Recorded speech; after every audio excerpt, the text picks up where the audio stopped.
जब सरकार गरीब के साथ खड़ी हो तो हर सुबह में जगती है एक नई उम्मीद, एक नया भरोसा।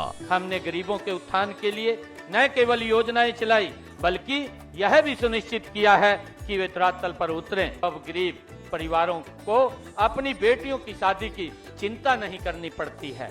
उन्हें मुख्यमंत्री विवाह सगन योजना के तहत 71,000 रुपए तक सुगन राशि दी जा रही है।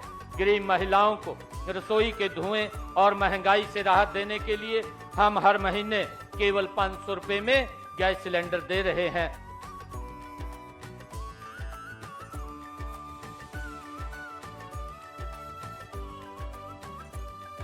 मुख्यमंत्री ग्रामीण आवास योजना से अब हर गरीब के सिर पर छत है और मुफ्त प्लॉट से मिला है जीने का सम्मान। मुझे मुख्यमंत्री आवास योजना से घर और स्वच्छ भारत मिशन ग्रामीण से शौचालय का लाभ मिला है। पीएम सूर्य घर मुफ्त बिजली योजना से खेतों और घरों में मुफ्त बिजली पहुंच रही है।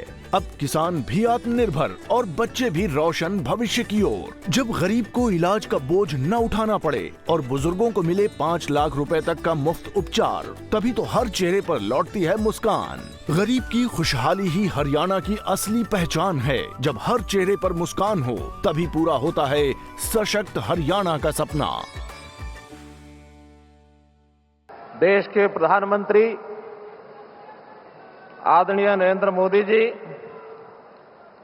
दिल्ली प्रदेश की हमारी मुख्यमंत्री बहन रेखा गुप्ता जी,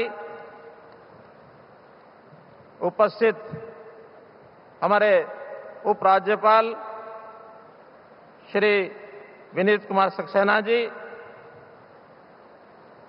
हमारे राज्य मंत्री श्री तोखन साहू जी, श्री हर्ष मल्होत्रा जी, उपस्थित सभी दिल्ली सरकार के हमारे मंत्रीगण, सभी उपस्थित सांसदगण, विधायकगण, दिल्ली वासी भाइयों और बहनों, आज का दिन वास्तव में ही एक बहुत महत्वपूर्ण दिन के नाते से हम आज समझ सकते हैं। आज 8 मार्च और ये अंतर्राष्ट्रीय महिला दिवस।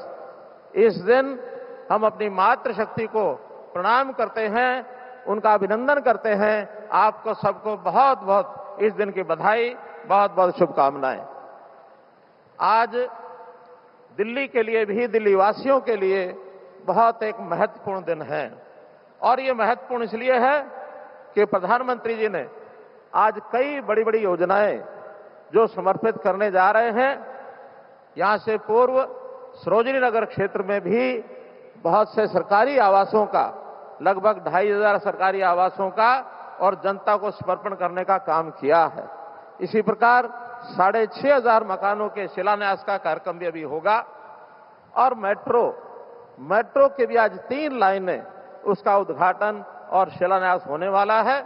कुल इन सब योजनाओं का लगभग 33,500 करोड़ रुपए का ये जो एसेट्स हैं, ये जो जनता को समर्पण का काम आप कर रहे हैं, प्रधानमंत्री जी का मैं बहुत बहुत इस अवसर पर धन्यवाद करता हूं। भाइयों बहनों, वो दिन याद है जब दिल्ली के अंदर पहली मेट्रो 24 दिसंबर 2002 को उस समय के अपने प्रधानमंत्री श्री अटल बिहारी वाजपेयी जी ने उसका उद्घाटन किया था, आज से 24 वर्ष पहले। उस समय मेट्रो हमारे लिए एक सपना था, बहुत बड़ी आवश्यकता थी। और उसका उद्घाटन करते समय आदरणीय अटल बिहारी वाजपेयी जी ने कहा था कि मेट्रो आधुनिक भारत के निर्माण और देश की प्रगति का प्रतीक बनेगा। मैं मानता हूं कि आज वो सत्य होता नजर आ रहा है। भाइयों बहनों, 2013-14 तक अगर मैं मेट्रो की बात करूं तो उस समय सारे देश में केवल 5 शहरों में 245 किलोमीटर का मेट्रो जाल ही बन पाया था। लेकिन उसके बाद आदरणीय प्रधानमंत्री जी के नेतृत्व में पिछले 11 साल में इसको बहुत बड़ी गति मिली। आज मैं कह सकता हूं कि देश भर में हम यदि आरआरटीएस को भी मिला लें, दिल्ली मेरठ का जो अभी 3 दिन पहले ही आपने उद्घाटन किया, 1100 किलोमीटर से ज्यादा बड़ा नेटवर्क मेट्रो और आरआरटीएस का बन गया है। और हमारे लिए खुशी की बात है कि हम दुनिया में compete कर रहे हैं।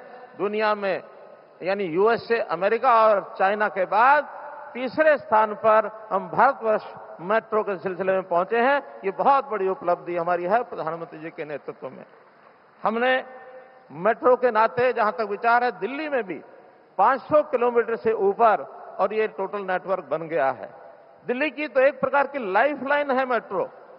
लाइफलाइन यानी अब इसका कितना लाभ है, यात्रियों का समय बचता है, पैसा बचता है, हम प्रदूषण से मुक्त होते हैं, हर व्यक्ति एक समय पालन के हिसाब से अपने अपने काम पर जा सकता है। और बड़ी बात, सुरक्षा की जो बात कही गई, हर मेट्रो के अंदर महिलाओं के लिए अलग से कोच है और महिलाएं अधिकांश मेट्रो का संचालन हमारी बहनें वो कर रही हैं। तो ऐसी सुरक्षा की बात भी मेट्रो के साथ जुड़ी है। कभी कभी मैं कल्पना करता हूं कि अगर मेट्रो न होती दिल्ली में तो इससे बुरा स्वप्न देखने जैसी बात ये उससे कम नहीं है।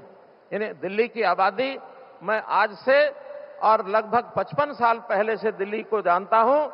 दिल्ली में उस समय मैं आया था, उस समय आबादी मात्र 40 लाख थी दिल्ली की, और आज दिल्ली की आबादी 3 करोड़ को पार करने जा रही है।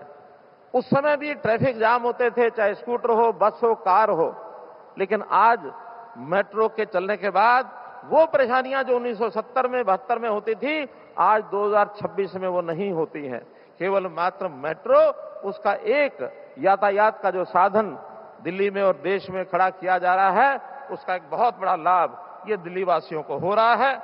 मैं तो ये कहता हूं कि जैसे प्रदूषण की समस्या, और इसी प्रकार से प्रदूषण के नाते से जो हमारे यहाँ वातावरण खराब होता है, दिल्ली की AQI कभी कभी 400-500 को पार कर जाती है, उसका भी समाधान इसी यानी एक प्रकार से नॉन फॉसिल जितने भी हमारे वाहन हैं, साधन हैं अथवा हमारी ऊर्जा के यंत्र हैं, उसके कारण से हम कम कर पाएंगे। ऐसा माना जाता है कि आज प्रतिदिन 1 लाख टन कार्बन डाइऑक्साइड का उत्सर्जन उसको मेट्रो के कारण से रोका गया है। तो दिल्ली का एक प्रकार से लाइफ मेट्रो के ऊपर आधारित है। मैं इस अवसर पर दिल्ली वासियों को और प्रधानमंत्री जी को बहुत बहुत अभिनंदन करता हूं। मेट्रो के साथ साथ हमने TOD की पॉलिसी बनाई है कि आवास व्यवस्था मेट्रो की लाइन के पास स्टेशन से 500 मीटर के अंदर लोगों को सस्ती आवास की सुविधा मिले, किराए पर रहने के लिए मकान मिले। इसी प्रकार लास्ट माइल कनेक्टिविटी के स्टेशन से अपने घर अथवा अपने व्यवसाय के स्थान पर आने जाने के लिए उनको अपने वाहन की बजाय पब्लिक ट्रांसपोर्ट इसकी व्यवस्था मिले, इस पर हम लोग काम कर रहे हैं। इस मेट्रो के कारण से दिल्ली की आर्थिक स्थिति भी, दिल्ली का व्यापार भी, व्यवसाय भी, और खास करके NCR के सारे जो स्थान हैं, चाहे उसमें गुरुग्राम है अथवा फरीदाबाद है अथवा गाजियाबाद है, नोएडा है, ग्रेटर नोएडा है, सोनीपत है, ये जो NCR के क्षेत्र के अंदर भी व्यवसाय बढ़ रहा है, दिल्ली के लोगों को भी उसका पूरा लाभ मिल रहा है। तो इस अवसर पर मेट्रो के साथ साथ जैसा मैंने बताया कि आवास व्यवस्था का भी एक बहुत बड़ी आवश्यकता दिल्ली सरकार और भारत सरकार के कर्मचारियों की इसकी आवश्यकता होती है। उसके अंदर आज लगभग 20,000 लोग ऐसे हैं जो प्रतीक्षा सूची में हैं, जिनको अपने मकान की आवश्यकता होती है।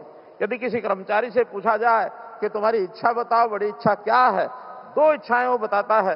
कर्मचारी कहता है कि मुझे मंत्रालय अच्छा मिल जाए जहां मुझे नौकरी करनी है।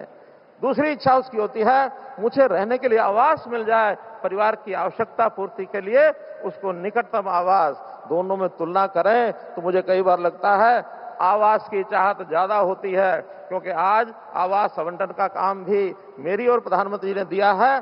बहुत दबाव आने के बाद हम उनको मकान दे नहीं पाते हैं। आज जिन मकानों का उद्घाटन हुआ, जिनका शिलान्यास हुआ, ऐसे लगभग 9,500 मकान ये दिल्ली के यानी कर्मचारी वर्ग को ये सौंपे जा रहे हैं। तो इसके नाते से एक बहुत बड़ा लाभ ये उनको मिलेगा।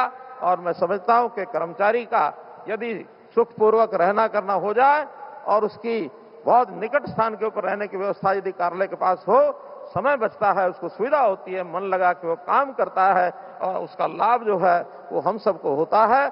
इस अवसर पर मैं प्रधानमंत्री जी का बहुत बहुत आभार और धन्यवाद करता हूं।